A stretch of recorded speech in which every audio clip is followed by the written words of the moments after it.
passionate and legendary producer Ashwini Dutt garu is here. గట్టిగా ఒక్కసారి claps అండి.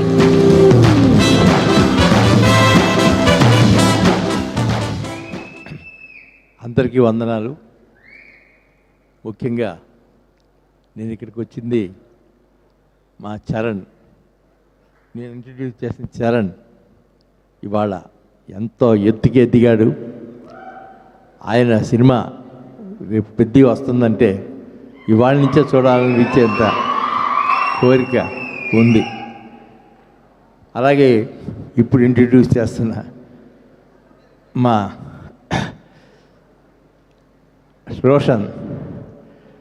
రోషన్ కూడా వారి అడుగుదాడలో నడవాలని కోరుకుంటాడు. నేను అదే కోరుకుంటున్నాను. Thank you very much.